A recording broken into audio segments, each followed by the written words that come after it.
Bom, gente, então, boa tarde, é um prazer estar aqui com vocês, né? Então, vamos começar. Eu vou ficar como moderador, né? E vou procurar, então, seguir a sequência aqui que nós temos, né, das apresentações. Então, só um instante que eu tenho que reabrir aqui o programa. Com essa troca de aparelho, eu tive que mudar. Bom, já está aqui. Então, agora nós vamos falar, né, da Lei de Semelhança, Diversidade, Sustentabilidade e Bioética, segundo a mesa redonda, né, interdisciplinaridade para pesquisa com produtos naturais, SUD e conhecimento tradicional. Então, a primeira a falar, né? Peraí, eu estou na mesa certa? Não, desculpa, eu estou repetindo a mesa anterior. Agora sim. De novo, agora é conhecimento tradicional, iniciação científica visando sustentabilidade, potencial biotecnológico de SUD, o trabalho da SAP Lipati, né, e sétima enfermaria, e estação, né, 4x4, é isso? É 4x4 da 4x4 Campbell. mesmo? Tá. E Humanity First. Então, gente, a primeira a falar aqui pelo programa é a Gabriela Belize, nutricionista, né? E parece que estudante também de medicina. E ela vai falar agora, né, do cultivo assistido de Vigna unguiculata, induzido com extrato de Euphorbia tirucale, né, e SUD 5CH, de esponja tosta e Exhalava, isso? Potencial biotecnológico em biorremediação? Vamos lá. Bom, então, Gabriela, você fica à vontade, é um prazer estar aqui com você, né? E moderando as apresentações de vocês. Aqui diz que você tem 15 minutos para apresentar. Conseguem ver? Sim. Sim. Tá bom. Bem, então, primeiramente, né, vou me apresentar. Eu sou a Gabriela Belize, eu sou nutricionista e eu também sou acadêmica de medicina da Unifase e faço parte da Liga de Fisiologia e Fisiopatologia Humana também da Unifase. E hoje eu vou falar sobre o cultivo assistido da Vigna unguiculata induzido com o extrato de Euphorbia tirucale e o super ultra diluído de esponja tosta e acalava como um potencial biotecnológico na biorremediação. Bem, como já foi explicado anteriormente, né? Passou o slide. Eu estou olhando para as duas telas para eu conseguir ver. A Euphorbia tirucale, né, o avelose, ele a princípio é uma espécie africana, mas como foi muito bem explicado pela Nicole, ela também pode ser considerada daqui. E o estudo, né, o presente estudo, a gente visou avaliar os efeitos biológicos, né, do extrato etanólico total a 30% da Euphorbia tirucale, em associação com a solução ultradiluída, né, e em comparação com os respectivos controles. Da metodologia, foram colocadas sementes de feijão, 3 sementes de feijão calpi, né, da Vigna unguiculata, com 30 copos em cada fileira, de soluções teste e controle. Então, nós tínhamos 7 fileiras com 30 copos, e dentro desses copos, 3 sementes, totalizando 210 sementes. E foi aplicado uma gota de solução, né, em cada copo, para poder, depois o experimento foi repetido, para poder atender ao método de variância ANOVA, né. Então, foi inicialmente medido o pH da água, das sementes nos copos, foram medidas as temperaturas no primeiro e no último dia, buscando investigar possíveis reações exotérmicas, e, além disso, também foi contado o número de hipocótilos emitidos, para saber se eles eram viáveis ou não, o tamanho e a sua coloração. As sementes elas foram pesadas no primeiro dia, antes de iniciar o experimento, e também foi estabelecida uma média para o primeiro e para o 7º dia, E no 7º dia de cultivo foi aferido o pH, cloro livre, alcalinidade total e ácido cianúrico pelo método colorimérico da marca Aquacheck. Aí aqui a gente pode ver as fotos, né, do experimento. E aqui no primeiro quadro, eu gostaria de deixar em evidência que as setas azuis estão se referindo à esponja tosta, então, tanto ao superultradiluído da esponja tosta, quanto à associação do superultradiluído com o extrato etanólico da eufórbia.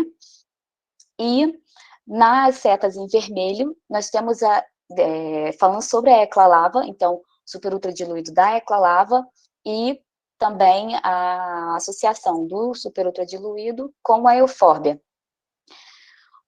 Além disso, nós tivemos como controle, eu botei as setas ali em roxo, da água mineral, da água destilada e do etanol. E nesse primeiro quadro, a gente pode observar que, comparando as setas azuis, nós tivemos do superultradiluído da esponja, quando comparada com a associação do SUD, né, do superultradiluído e da eufórbia, nós tivemos um incremento muito grande nos pesos das sementes. Isso foi bem significativo. E nós também podemos observar que, quando comparamos da eclalava, o superultradiluído, a associação com a eufórbia, nós não tivemos um incremento das sementes, tá? Então, isso foi muito visível quando comparamos com o controle. Nesse segundo quadro, nós podemos observar a variação da temperatura, também, comparativamente, né, indicando que aconteceram reações químicas. Então, de forma resumida, né, nós saímos da esponja tosta, somente do superultradiluído, para ela, em associação, nós tivemos uma variação da temperatura e uma variação ainda maior quando a gente compara com a eclalava. Nesse quarto quadro, é muito importante salientar, considero o mais importante desse estudo, quando a gente compara a variação do pH e também da produção de ácido cianúrico, porque foi observado o engurgitamento das sementes, então as sementes, vocês viram que tiveram um crescimento, conforme aquele primeiro quadro, quando comparado com o controle, e durante esse processo foi liberado um odor de amônia muito forte, odor amoniacal muito intenso, né, nas associações com a eufórbia tirucale. E aqui também a gente tem que, deixa eu só, assim, a gente pode observar comparando agora as setas azuis e as setas vermelhas. Nós temos da esponja, né, o pH, a variação de pH a princípio, somente com o superultradiluído, foi de 7,1. Agora, quando a gente compara com o extrato etanólico, essa variação de pH foi de 6,9. Já quando a gente compara o superultradiluído da eclalava e esse ultradiluído em associação com o extrato etanólico, também tivemos alteração de 7,1 para 7,4. Mas o que mais chama a atenção é que a esponja tosta, o superultradiluído dela, não produziu ácido cianúrico, né, de acordo com a metodologia, e quando a gente coloca esse superultradiluído em associação com a eufórbia, fica muito evidente que como teve a produção desse ácido cianúrico, né? Então, eles foram capazes de induzir essa produção de ácido cianúrico, provavelmente pela via do estresse oxidativo da rota do nitrogênio. Porque, como eu já disse anteriormente, teve a liberação desse odor amoniacal das soluções testes e a alteração da temperatura, provavelmente por conta dessa reação química, né? E o que mostrou que teve um estresse oxidativo ocorrendo, né? E todas as soluções, elas não foram eficazes no cultivo em si, né? Porém, estão conseguindo ver, gente? estou conseguindo ver se está conseguindo passar aqui. Então, foi muito visível a liberação, né, desse odor amoniacal liberado pelas soluções testes, que elevaram a temperatura, né, e também o processo pode ser investigado, né, a gente tem que investigar agora, porque existe um potencial pela aplicação do ácido cianúrico na biotecnologia vegetal, com função de herbicida, como um agente mineralizador para a biorremediação. Então, como foi a primeira evidência, né, pela rota da participação da via de fixação do nitrogênio e pelo metabolismo do nitrogênio também. Então, para isso, novos experimentos deverão ser realizados, né, mas é um primeiro passo para essa nova forma de observação, para essa nova rota, porque a gente não tem tanta clareza nos outros estudos, né, por essa rota. Foi a primeira vez que a gente conseguiu ver isso se aplicando. Aqui está as referências do trabalho que foi apresentado. Deixa eu comparar meu compartilhamento aqui. E só abrir aqui novamente.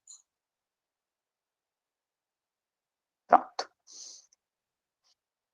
E aí, já aproveitando, vou emendar com uma outra apresentação, também proveniente do mesmo trabalho, que o mesmo estudo desenvolveu esse outro resultado. Deixa eu só compartilhar novamente a minha tela.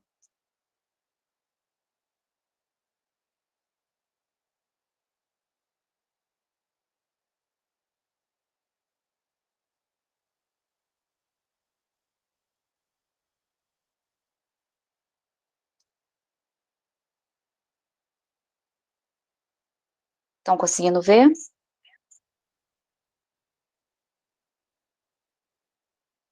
Sim, sim.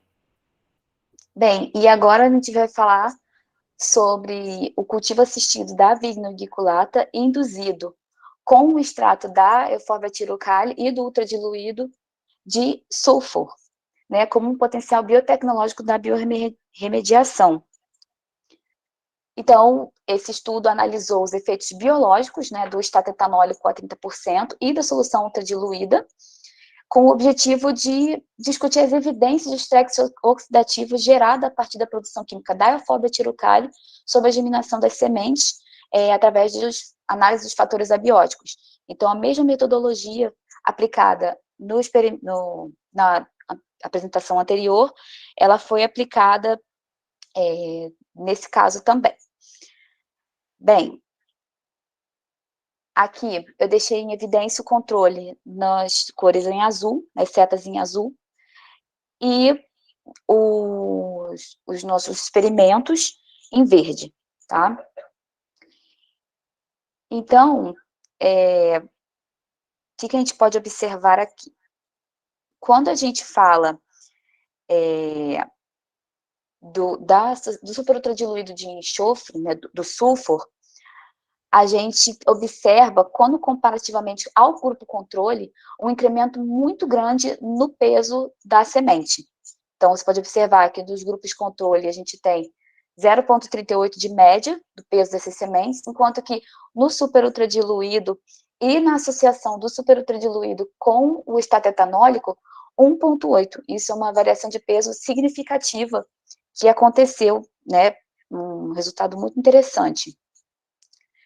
Quando a gente vai para esse próximo quadro, a gente pode observar também a variação da temperatura entre as reações químicas, né, entre os experimentos do sulfur e também quando a gente olha para o extrato etanólico em associação ao superultradiluído, indicando que aconteceu uma reação química.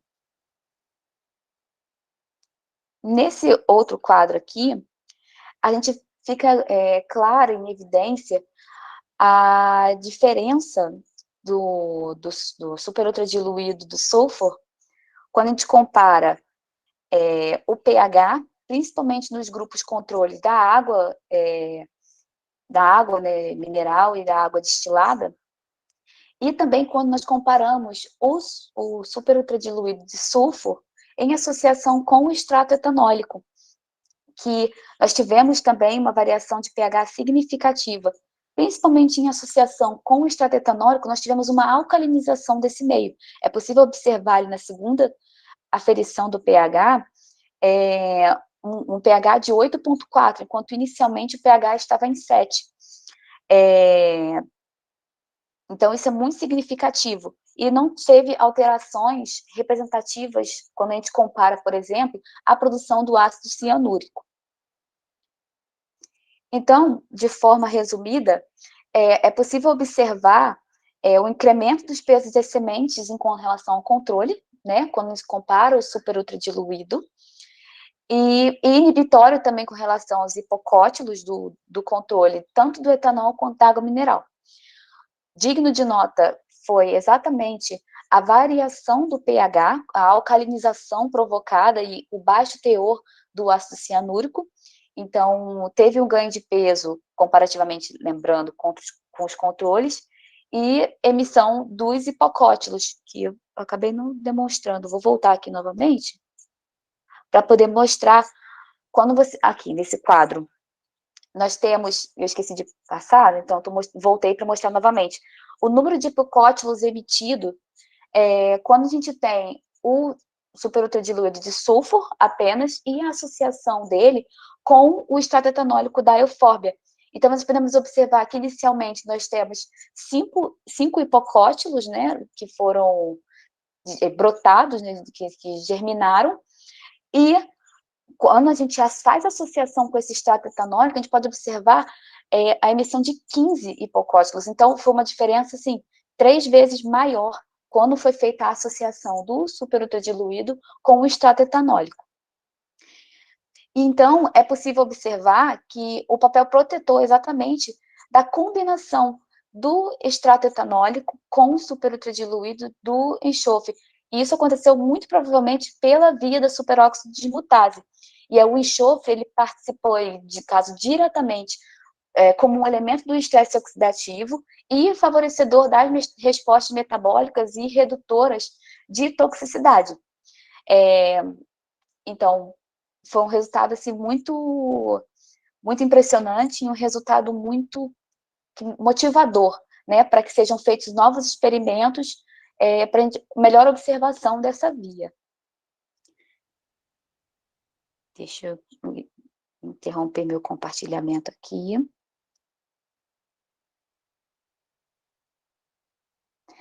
Eu agradeço muito pela oportunidade de estar aqui falando, me coloco à disposição para tirar as dúvidas. Eu coloquei o meu e-mail no início da apresentação, mas eu vou colocar novamente no chat. E é isso. Eu agradeço muito a professora Márcia pelo convite e pela oportunidade de estar aqui demonstrando esse trabalho lindo, né, que ela elaborou, que uma equipe tão grande participou. E é isso. Muito obrigada pela atenção de todos. Obrigado, Gabriela. Eu gostaria que você me tirasse algumas dúvidas, né? Porque como eu não li o trabalho, eu só assisti a apresentação. Quando você fala em biorremediação, qual seria o efeito de biorremediação a qual você estava se referindo lá, a utilização nesse caso?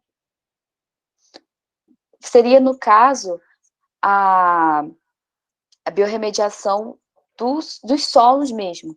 Porque Mas no contra trabalho... o quê? A contaminação, que seria... você fala de algum agente? Isso, exatamente. Como trata-se de uma planta, né, a Vigna unguiculata, trata-se de uma planta leguminosa, né, ela tem efeitos, principalmente na biorremediação de solos, ela é utilizada na rotação de culturas, né, então, quando a gente vê efeitos que reduzem a toxicidade também do solo, né, e também a função herbicida, né, porque durante o estudo também teve a presença de abelhas que foram lá atraídas, né, inicialmente, e quando elas entraram em contato com essas soluções, em alguns casos elas morreram. Então, a gente seria muito utilizada, por exemplo, na biorremediação dos solos contaminados principalmente por herbicidas, né? Porque a gente poderia utilizar ele como um substituto, né? Uma ideia, assim, uma apresentação que poderia ser uma utilização de usar ele como um substituto de herbicidas, como estou vendo ali a mensagem da Nicole. Utilização dele como um substituto de herbicidas químicos, né? Uma opção homeopática de substituição, principalmente na agricultura familiar, né? Na Então, exposição. resumindo, eu entendi o que você está dizendo. A planta em si faria o processo de biorremediação e você estaria potencializando esse processo com a aplicação das soluções, né? Então, entendi. A outra questão que vem, né? Como é que vocês aplicavam o extrato etanólico? Vocês faziam... Ele foi pingado na metodologia, ele foi aplicado com conta-gotas nos copos. Mas era extrato bruto mesmo, não? Vocês faziam uma diluição dele?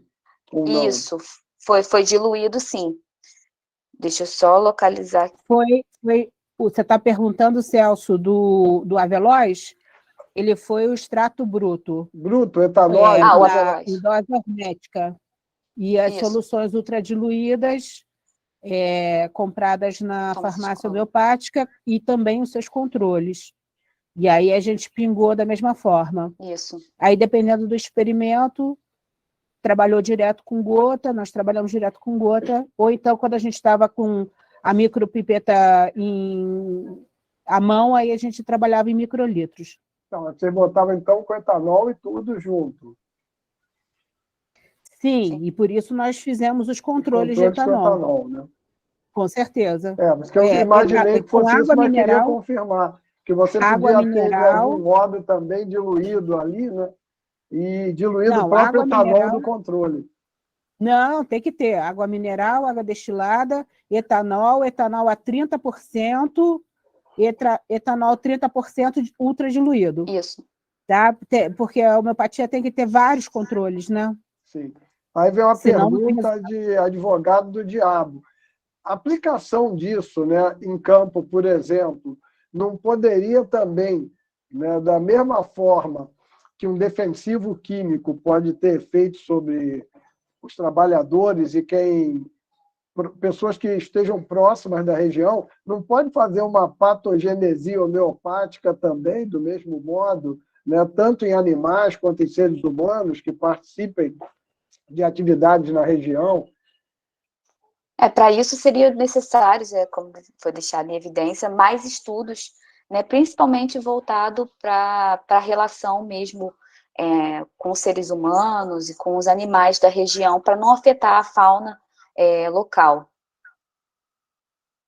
Porque é claro que eu preferi uma patogenesia homeopática do que efeito de 2,4 de clorofenol, agente laranja e coisa do tipo. Com certeza.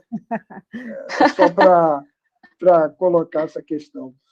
Bom dia. Bom dia. Bom dia. Oi, Gabi. Parabéns pelo trabalho. Achei fabuloso.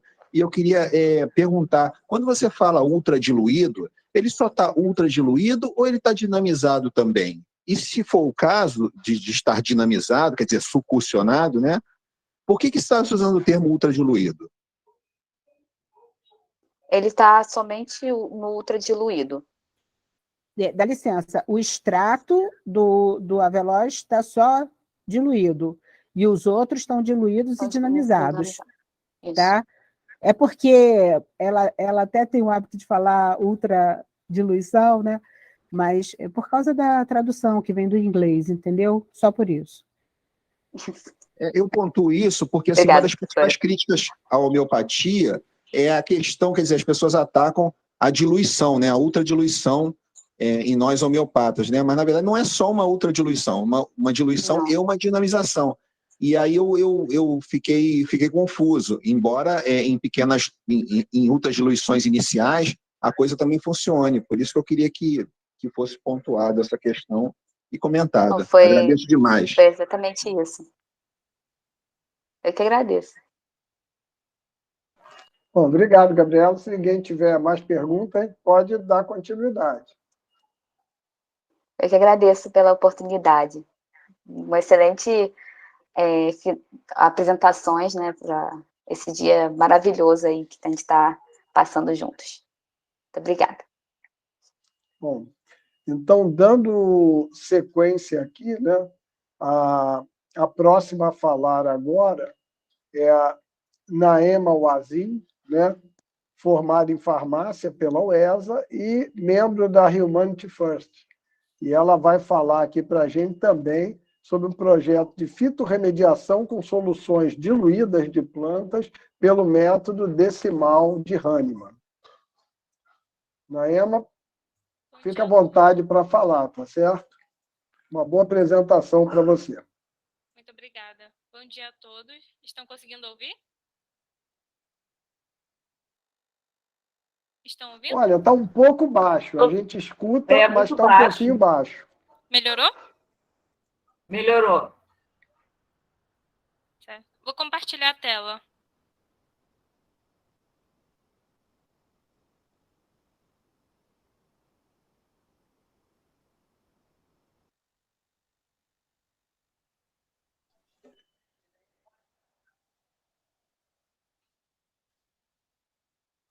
Já está compartilhando. Certo. Então, bom dia a todos. O meu nome é Naima Wassem. Eu sou acadêmica de farmácia pela Universidade Estácio de Sá e estou realizando esse projeto de pesquisa que está em desenvolvimento com a minha dupla, a Krishna, e a minha orientadora, a doutora Márcia Varricchio. Vou falar sobre a fitorremediação com soluções diluídas de plantas pelo método decimal de Hahnemann. Então, o que seria a fitorremediação? Ela é uma estratégia que utiliza processos naturais da planta e tem o objetivo de despoluir o meio ambiente e para fins de limpeza também. A planta ela tem a capacidade de absorver, degradar e acumular esses poluentes. Então, ela pode absorver poluentes com coeficiente de octanol-água de 0,5 a 3, sendo solúvel em água, e também tem a capacidade de atravessar as membranas. Uma diminuição na toxicidade do zinco foi verificada em folhas de Lepidium sativum após o tratamento com zinco metálico. Então, qual o propósito desse projeto?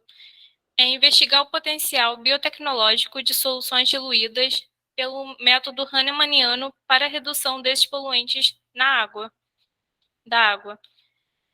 E para essa metodologia, será realizado o cultivo assistido de Vignon unguiculata em 200 ml de água mineral e destilada.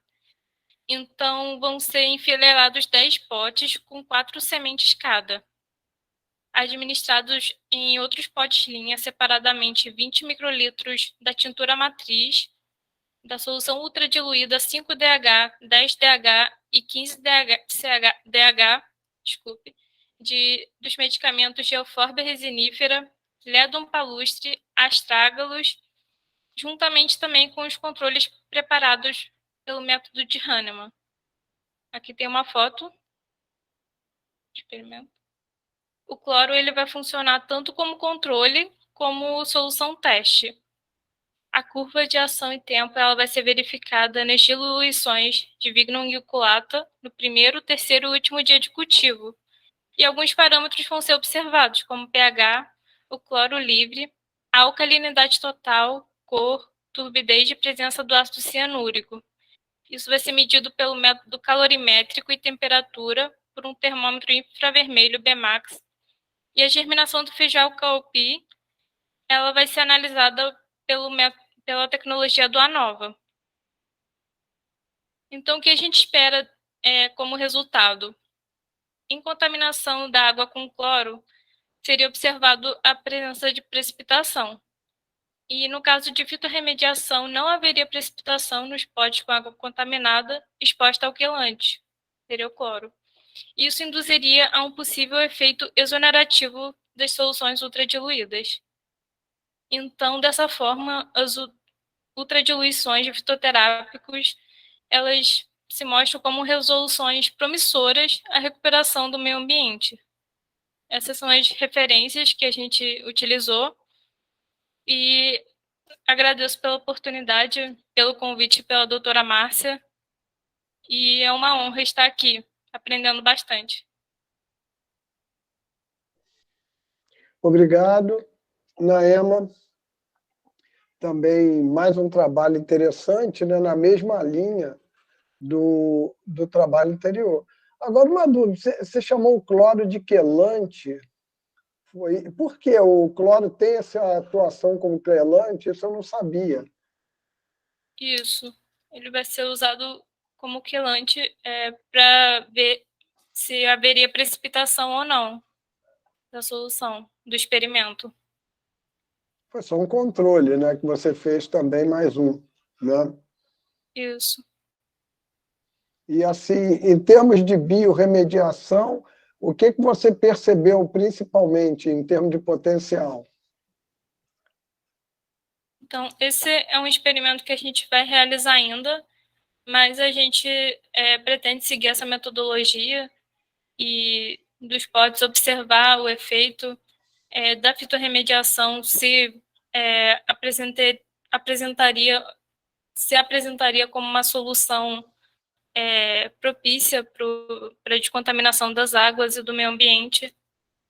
Essa seria uma proposta.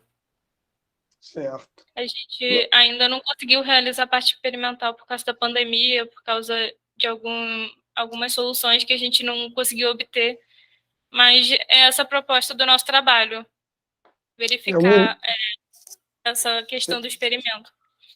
Porque eu me lembro de um trabalho, agora eu não tenho como conseguir cópia, porque eu não lembro autores, nada, porque é muito antigo.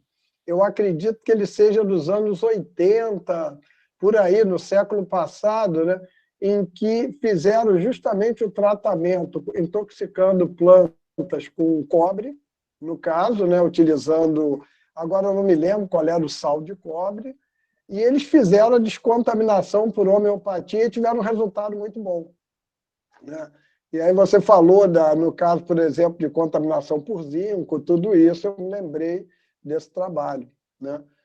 Então, são questões interessantes e já há indícios, realmente, de muito tempo que funciona, mas eram aqueles trabalhos dispersos, né, que não seguem uma sequência, que não tinham continuidade. Eram trabalhos feitos com estatística pequena, com um controle um tanto quanto baixo, mas que apontavam resultados que valeria a pena dar prosseguimento na época. Eles usaram cobre, né, como tanto agente tóxico como o desintoxicante na formulação homeopática mesmo, dinamizada, né? Isso, como até você também. A gente está estudando o nosso tema de TCC também, que a gente está estudando como a fitorremediação ela pode ajudar a contribuir para a despoluição das águas por fármacos. Então, a gente está fazendo esse estudo também, junto com esse. Excelente. Eu acho que fazendo isso agora com estatística, com prosseguimento, com tudo, né, dando sempre, mantendo, né, as sequências de trabalho, aprofundando, aprimorando, isso fortalece uma visão homeopática num outro nível, porque vocês estão tratando agora com vegetais, com outros elementos, né? E isso é importante, porque você está, como é que se diz? Atuando muito em cima de uma comprovação da essência homeopática como agente, vamos dizer assim, químico, né? O físico-químico.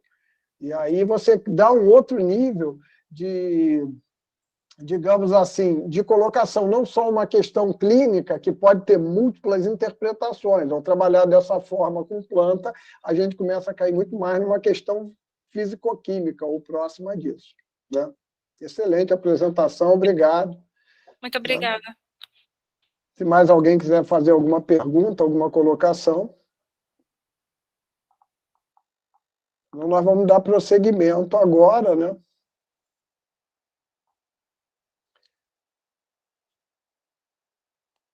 Bom, gente, então agora, né, eu vou chamar aqui a advogada e graduanda em farmácia, né, pela UESA, e pós-graduanda lato sensu em assuntos regulatórios, né, pelo ICTQ, que é Krishna Ridizi Katar, eu espero ter pronunciado corretamente, né? Eu não sei se você fala Ridizi ou Ridizi, ou se é totalmente diferente disso, né? Então, você me perdoe a forma de pronunciar. Então, ela vai abordar aqui para a gente, né, o projeto também de fitorremediação com soluções minerais diluídas pelo método decimal hahnemanniano. Então, por favor, Krishna, fique à vontade para apresentar.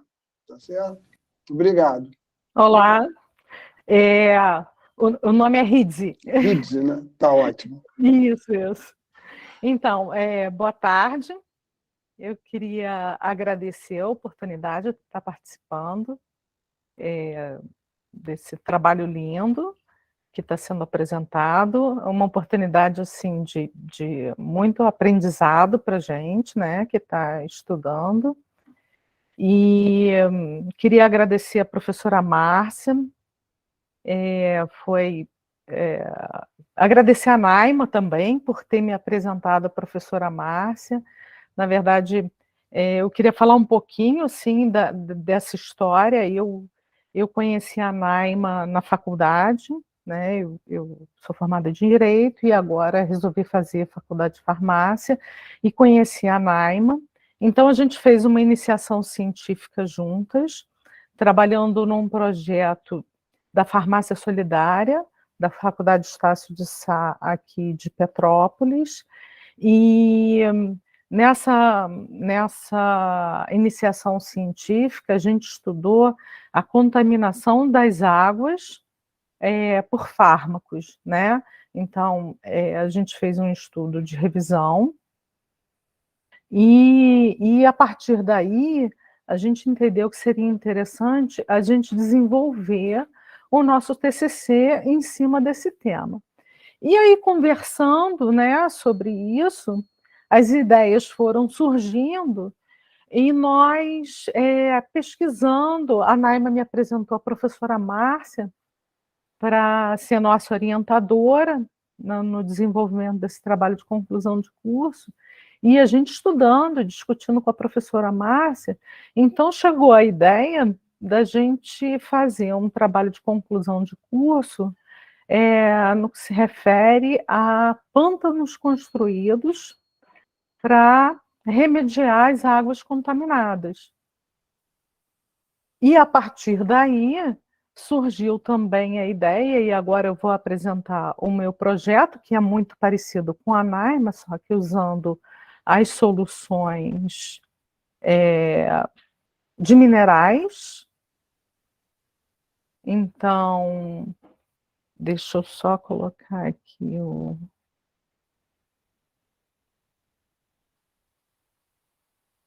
a apresentação.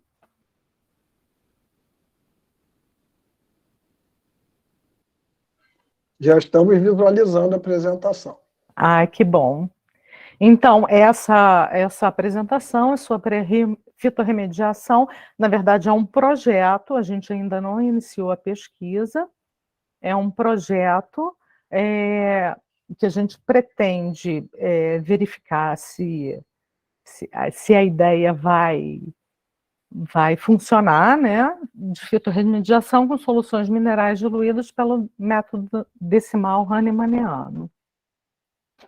É o trabalho desenvolvido por mim e pela Naima, e a professora Márcia é a nossa orientadora.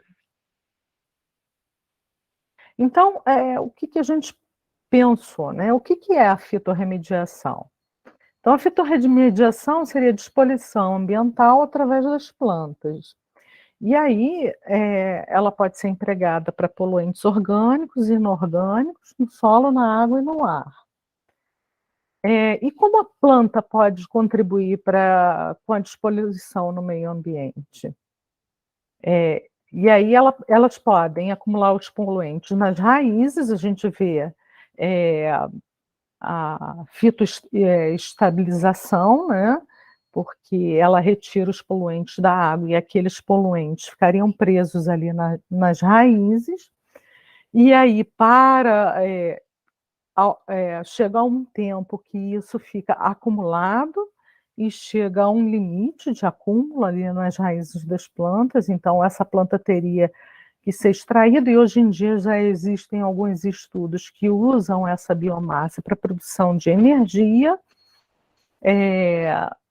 As plantas também podem absorver, fazendo a extração para as partes superiores dos poluentes, podem degradar, transformando em moléculas menores, e a partir daí elas poderiam volatilizar essas moléculas menores, eliminando no ar. E elas podem também, a partir dos seus metabólitos secundários, estimular a degradação através, estimular a degradação na própria água, liberando os metabólitos secundários. Então, a gente imaginou, né, a gente ficou olhando para esse trabalho, inclusive que faz parte do nosso trabalho de conclusão de curso, e a gente imaginou o quê? Seria possível usar os medicamentos homeopáticos para remediar as águas poluídas?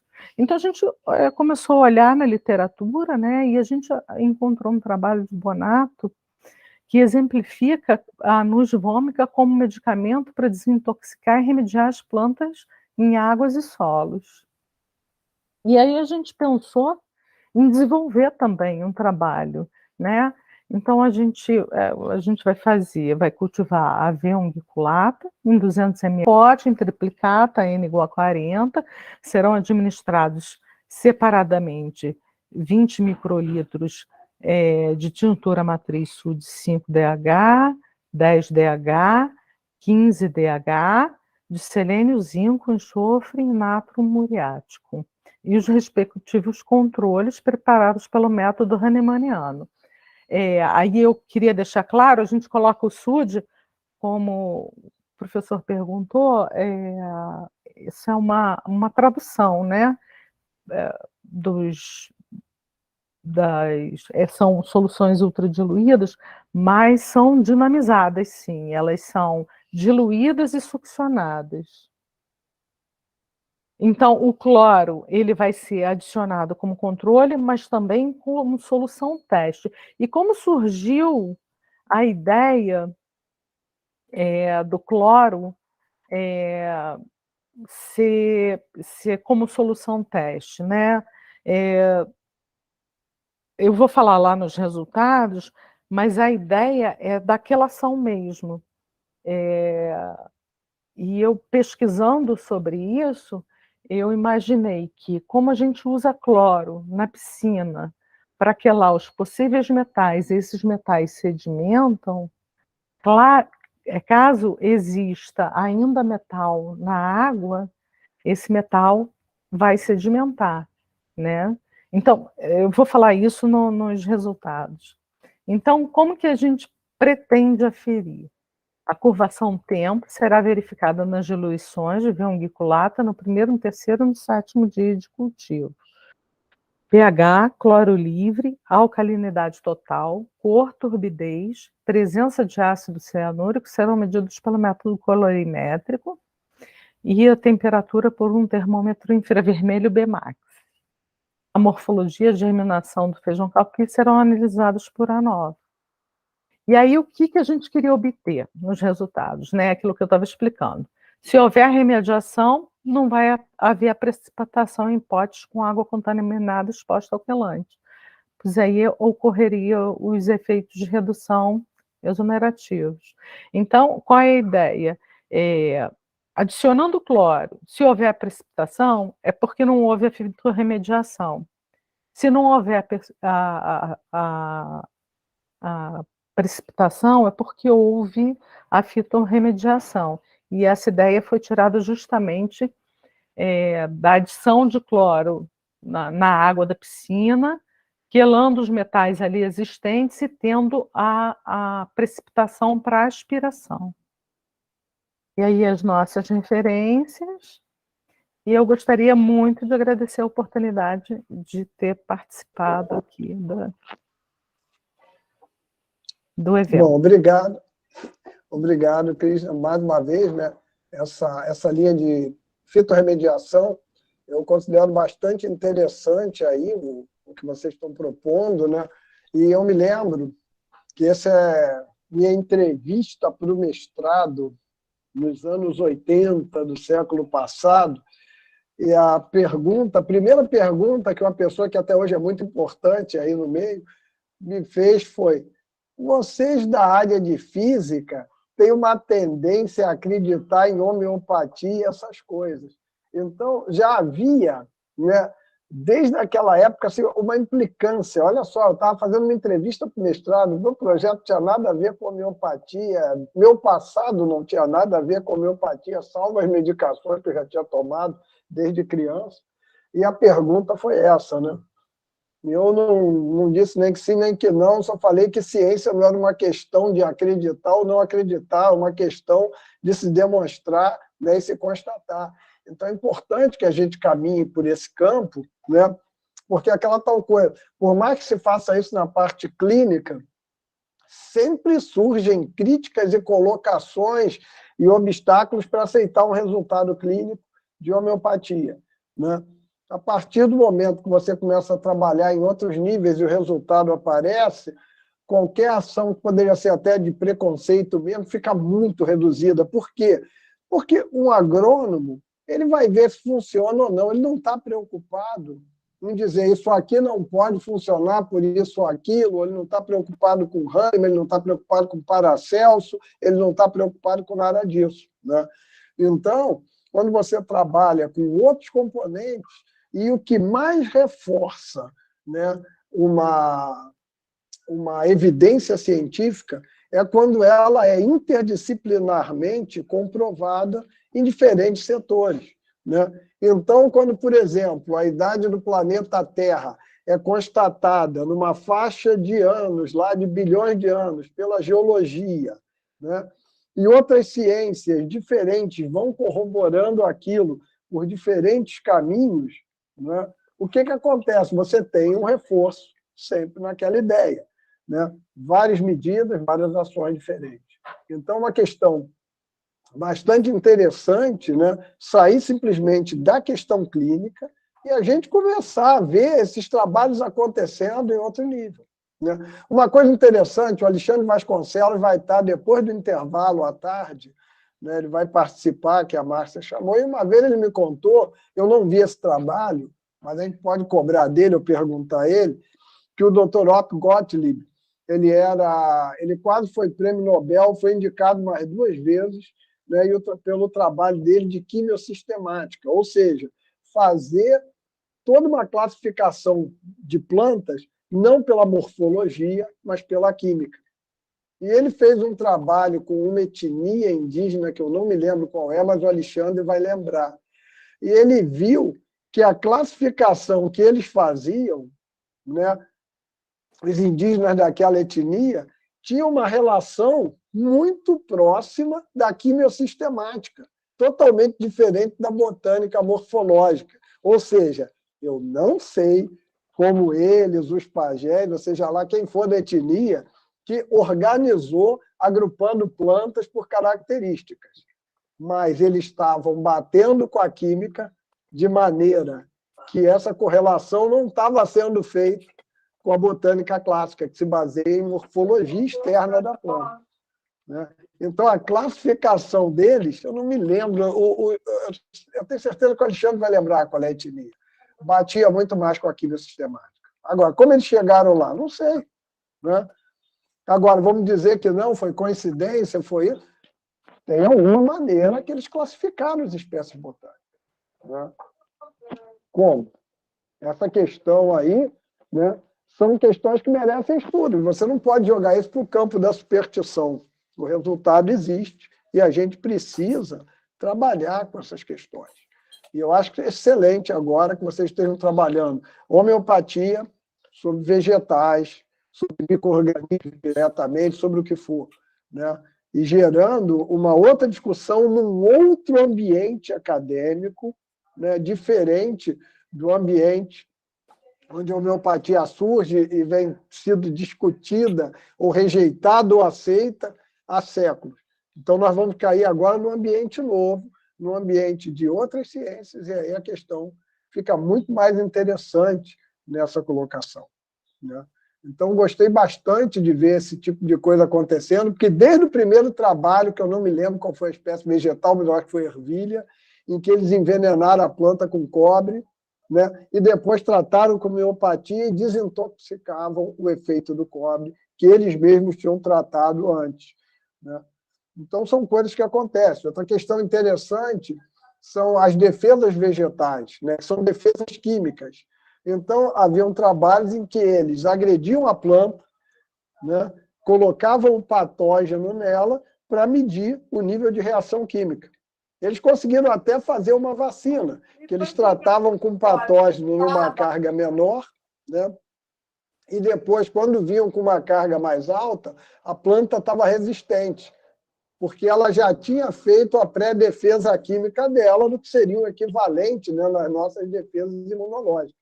Mas o mais interessante, que ele não soube explicar no trabalho, foi que num dos controles que ele usou água, né, a planta respondeu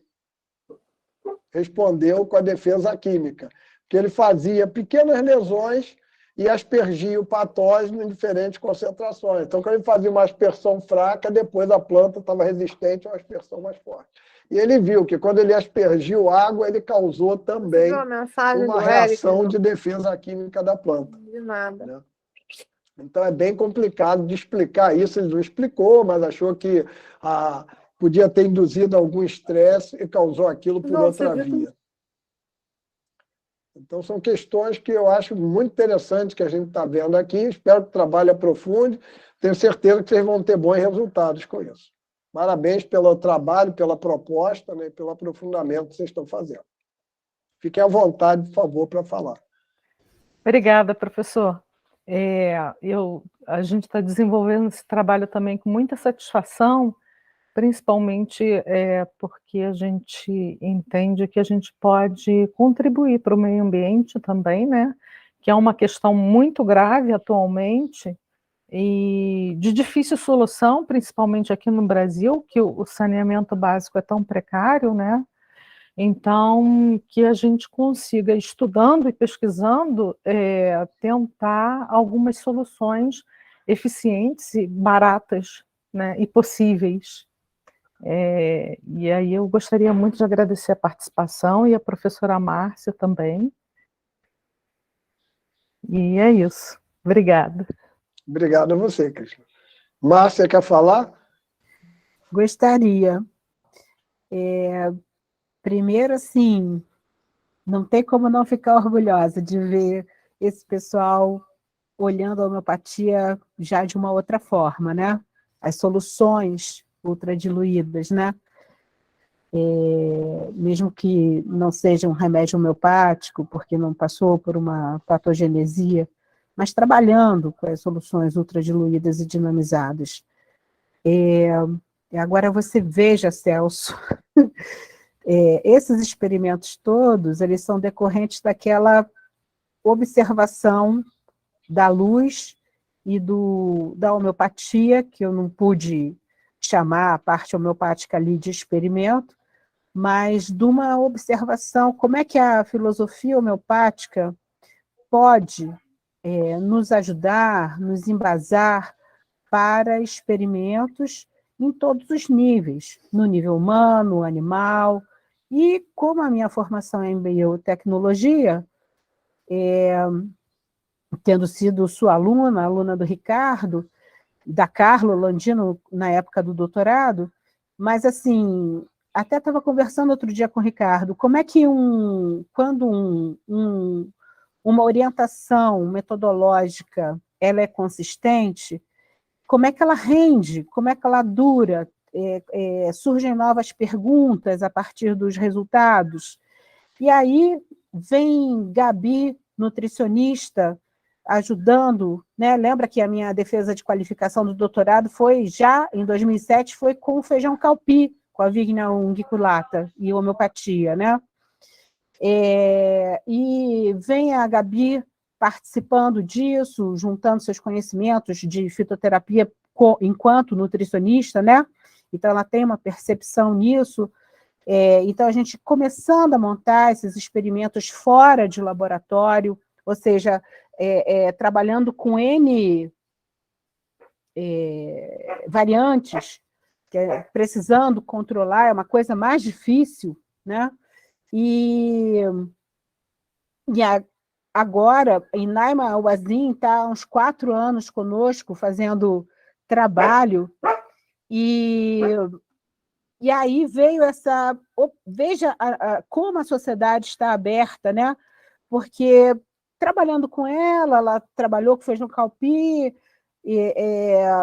participou da parte da toxicologia, e aí, de repente, sem eu ser professora da Estácio, recebo o pedido das alunas para fazer essa orientação, interrelacionando com fitoterapia e com soluções ultradiluídas, e vira um TCC, o qual eu tenho assim, o maior cuidado e carinho para não vacilar, para poder fazer da melhor forma possível, porque os trabalhos delas vão se desdobrar, certamente. Nós já temos, elas são muito estudiosas, fizeram buscas e revisões, nós já temos isso do próprio cloro,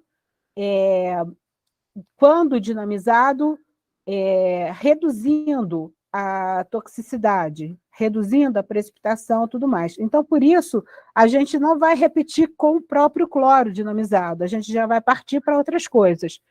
Então, determinadas na literatura, nas publicações homeopáticas, tem esses ensaios com outras plantas dinamizadas, nós vamos testar, e também tem com minerais. Então, nós pegamos esses minerais que podem participar dessas rotas de desintoxicação da planta e vamos ver o comportamento deles quando dinamizados.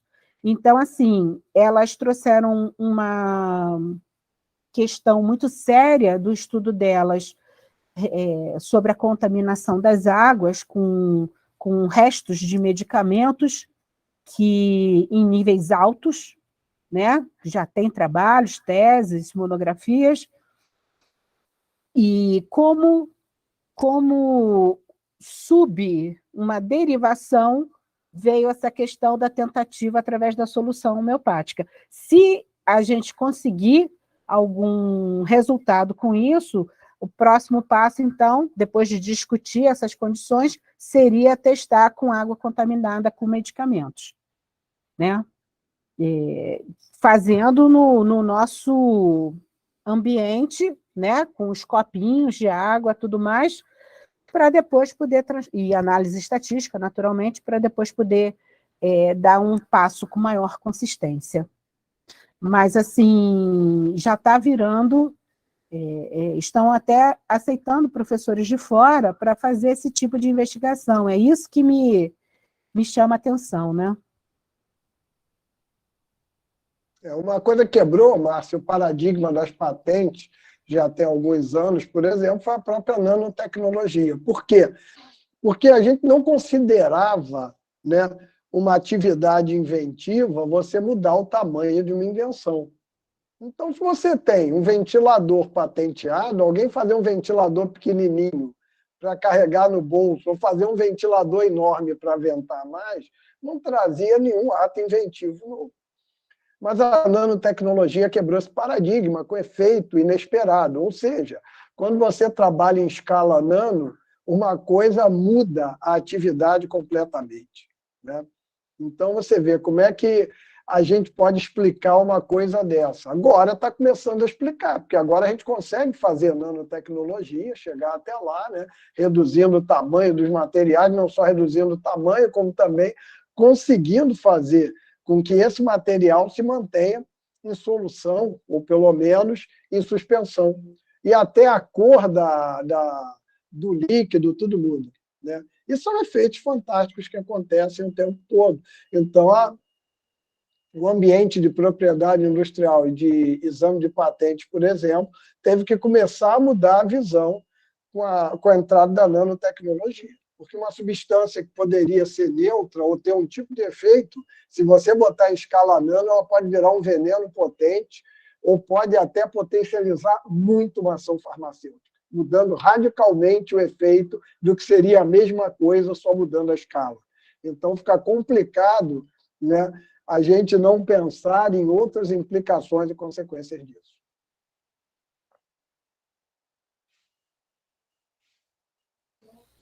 Então, eu gostaria de agradecer muito a participação da Naima Wazin, da Krishna, da Gabriela Belize. É uma honra estar com vocês nesse período, nesse processo, e especialmente ao professor Celso Lage. Tá? Eu que agradeço, Márcia, a oportunidade de estar aqui com vocês, acompanhando tudo isso. Tá? Parabéns pelo trabalho, parabéns a todos os presentes aí. Obrigada.